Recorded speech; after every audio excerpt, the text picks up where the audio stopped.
In honor of the Natlan teaser trailer being released, let's do a lore deep dive. So Natlan is one of the 7 nations in Teyvat, and it's the one that worships the Pyro Archon and the God of War. Murata, also known as the Lady of Fire, was the original Pyro Archon and God of War among the 7. We know that there have been at least 2 Pyro Archons, but we're not really sure if Murata is still the Pyro Archon or if they're even still alive. All we know is that like 1,000 years ago, after Venti awoke from that really long slumber, he met Vanessa and her tribe, who are the children of Murata, and they had long since departed Natlan and become a tribe of wandering people, and none of them really knew anything about their previous culture, let alone what the status of Murata was. Vanessa is one of the few Natlanian characters that we actually know and met, and we met her in the Genshin manga.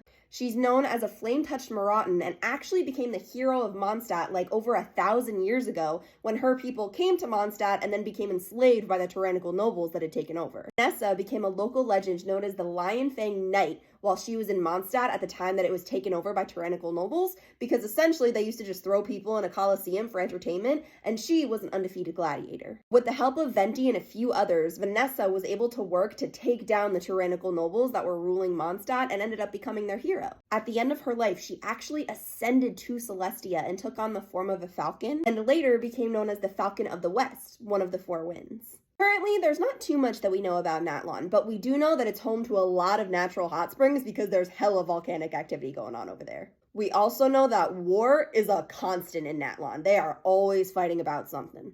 At one point, Capitano was actually present in the region and participated in the ongoing conflicts, but that's a lore discussion for another day. We also know that the people of Natlan are grouped into different tribes, and every tribe has their own set of rules.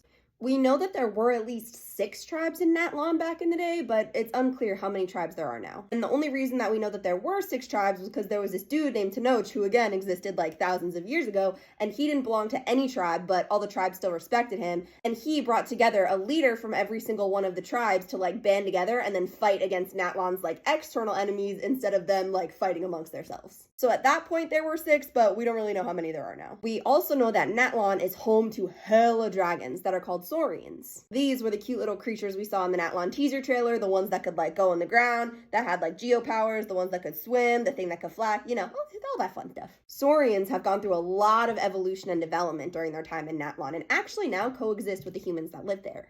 We also know that the people of Natlan don't really leave Natlan. Like, we literally have not met one NPC that is from Natlan. This could be because it is believed that the people of Natlan are actually cursed, and if they leave their homeland, they're going to be cursed with nothing but bad luck, so they tend to stay there. This is also why it's an ongoing theory that Bennett is originally from Natlan, because as we know, Homeboy is hella unlucky, and one of his fall lines is that he couldn't break the curse. Other than that, the only other Natlanian character we know about is Ian-san, the cute little girl that we saw in the Reveal chapter storyline preview trailer. Ian-san has a little skull on their head and is definitely believed to be in one of the tribes in Natlan, and also looks a little bit like Bennett, but again, theory for another day.